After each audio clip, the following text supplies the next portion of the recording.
So apparently Apple to reinstate Parler, the app at center of online speech debate. This is a Wall Street Journal story. They're planning on putting it back on there. Apple removed Parler from its App Store in January, citing objectionable content in a letter to Senator Mike Lee of Utah and Representative Ken Buck of Colorado. Apple said Monday that a revised version of the app, Parler app with improved content moderation would be approved to be released to Apple users, et cetera, et cetera. Okay, a big part of it was because of what happened in Capitol Building, January 6th. Anyways, what do you think about Parler getting back on Apple and Apple reinstating them? Good. About time. And it's great that we have other choices. And Parler would let people say things that the censors at Facebook and Twitter are now banning. There'd be discussions about vaccines and whether we need all these masks and pushback on all sorts of issues that ought to be part of the public debate. And yes, there was a lot of nasty stuff on Parler prior to them being kicked off. But the riot at the Capitol wasn't from Parler. Most of those people learned about it from Facebook. To be fair, it was probably a higher percentage of hate on Parler.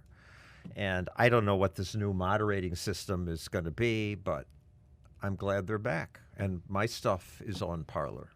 Your stuff is on Parler. Yeah. So I've had a few pieces that Facebook and YouTube wouldn't run, and I'm glad that Parler will. Have you ever been on Parler? I've never been on Parler. Really? No. Why not? To be honest with you, there's so many platforms right now, I can't even keep up with them. Are you more likely to go on Parler or TikTok? I like having everybody from all sides hear the message rather than just one side. So Good point. Yeah, Parlers, we're talking to the I know who I'm converted. talking to in Parler. I would much rather talk to opposition, because what is the true? You know, the one thing with Trump, you hate him or love him, say whatever you want to say about the guy. If there was an opportunity to go out there and interview in a heated, like I'm talking about people that were going to trash him, he showed up. So, and how many people would do that? Obama showed up on Bill O'Reilly one time, never happened again. When's the last time Hillary Clinton went on Fox News? When's the last time Bill Clinton went on Fox News? You don't see that too often. And you don't even see it too many times of Republicans. Like if you wonder, like some guys being invited on Fox, even a lot of Republicans not invited on Fox, going on CNN or MSNBC, they don't go on it, right? Trump's like, if I'm going to get elected, I got to meet the opposition. Yeah. I think too many politicians are just talking to their base and they're getting excited because people support them, but you ain't converting anybody. You got to be Trump's a converting fighter. folks. He enjoys a good fight, Trump's so a he'll converter. go anywhere. Trump's a converter. Biden's not a converter. Oh, I don't know if Trump's a converter. 100% Trump's a converter. Obama's a converter. Bill Clinton's a converter. Reagan's a converter. These are converters. Bush Sr.'s not a converter. President Bush is not a converter. This is not a Republican or a Democrat thing. I'm not talking politics. Able to maybe convince some people. Yeah, if I'm able to get his audience to convert, you got 44-42, right? 44 is going to vote Democrat no matter what. 42 is going to vote Republican no matter what. You got the race is really what? That additional 10% independent, yeah. That you're dealing with. And out of the 14%, there's going to be a percentage that no matter what's going to vote what? Libertarian. Take that 2 out, so now you're dealing with... Maybe three if they play their cards right. You're dealing with 10 or 12%. So if I can win and convert a bit of John, and if I can convert a bit of independent, now I'm winning. So I don't think you're converting anybody on Parler. I think you're converting on TikTok. You got to give it up. Although I'm not even on TikTok. I've done 2 posts on TikTok. I got a challenge. Maybe you and I do a dance. Maybe even John Stossel shows up. We do a dance on TikTok. You're talking about getting on TikTok. Yeah, you been on TikTok yet? No. Isn't it they're all super short It is. videos? It's like Vine on steroids. Right. If you were going to hit a dance move I'm not on a TikTok. singer or dancer. If you were going to dance, what dance move would you bust out on TikTok? I have to pass on that. I cannot think of a Something good tells me answer. John Stossel will hit a dance move or two.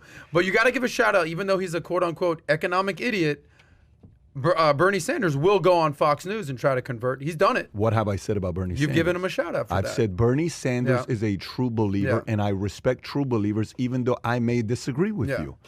I respect true believers. That's why I got to give a true believer. Yeah, and that's why I got to give another shout out to Bill Maher. He will have. He will left, have the other right. side He will let on. the other. I mean, one of the most famous clips he had is he had Ann Coulter come on, and she predicted Trump, and everyone laughed at her, and she sat there with her smug, devilish look, and she turned out to be right. So, just one added observation about that. there used to be constant debate. When I was on 2020, we would do a story. You would always go to the other side and have a debate. And they had crossfire on cable. By the time I left 2020, because they just were not libertarian sympathetic anymore, and went to Fox, I assumed I was going to have good debates with O'Reilly and Sean Hannity about my libertarian issues. Drug legalization, opposition to tariffs, what are some of the other ones? But after one, they didn't want to fight with me either. Who didn't? Hannity and O'Reilly. And if you look at cable now, nobody is fighting. They either have a guest where they just trash. Yeah. But most of it is people agreeing and saying, yep, yeah, they're evil, evil. I have to completely agree with John Stossel here, because this is my note right here regarding Parler. On one side of the spectrum, you have echo chambers. And like Parler, I believe, is sort of an echo chamber that you're just speaking to the people who already believe with you. Versus something that I know you're a huge proponent of is having open debates. Something that you are very passionate about, of having, you've done marijuana debates and you've done vaccination debates. And I know that's something that you wholeheartedly believe in. But I feel like that's the problem. Now, even like the whole point of Valuetainment and the whole point of the PBD podcast is to have an open dialogue. And Stossel, I don't agree with you on that. Pat, you're wrong here. Like, even you guys have disagreed a few times, but you can have, I think the catchphrase is, you can disagree without being disagreeable. And you're all about debates, are you not? Oh, I think, listen, any great family that produce great leaders, you will, if you ask the kids, what did your parents do to you growing up? They'll say, we were forced to debate every night.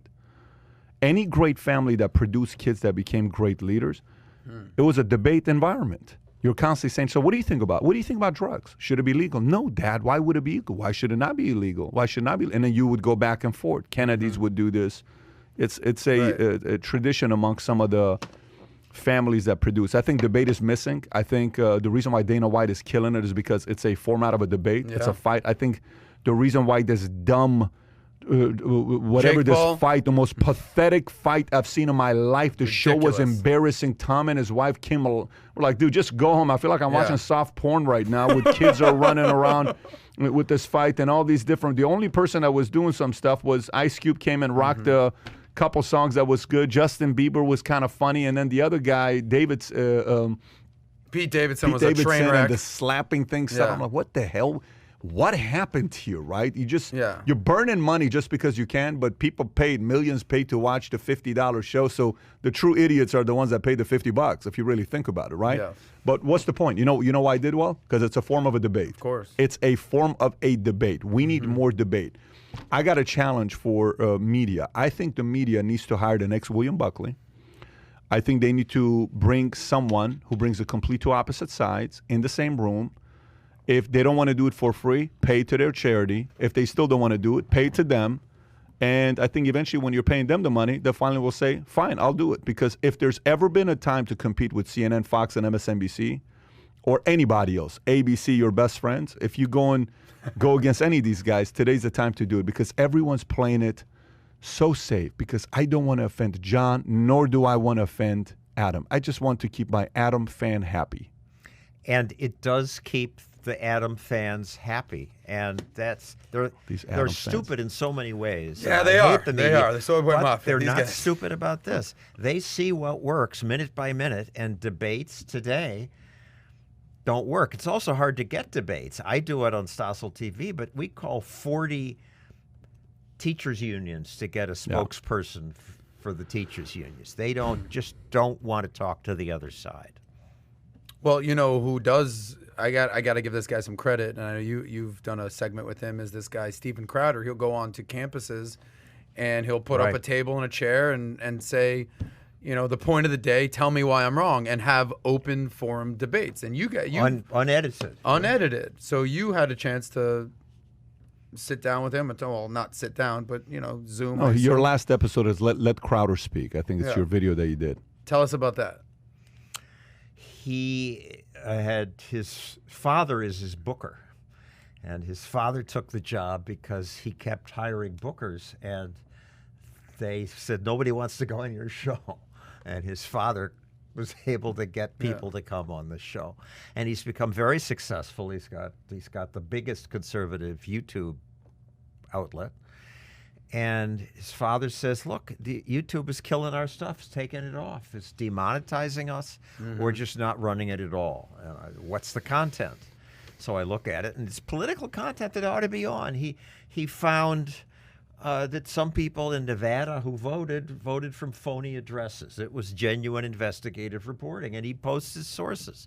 But YouTube, because they're so overreacting to the Trump worry that he wouldn't leave office or that the election was fixed, they have this policy. You can't even have any discussions about election fraud that suggests that an election was stolen. So they just ban it. And I thought that was wrong. We looked at some of his other jokes. He's funny sometimes. Some of it felt mean and made me cringe. I told him that. That pissed him off. But that's my video last week. So if you enjoyed this little short segment from the podcast that we did, here's another short segment to watch. Or if you want to see the entire podcast, click over here. Take care, everybody. Bye-bye.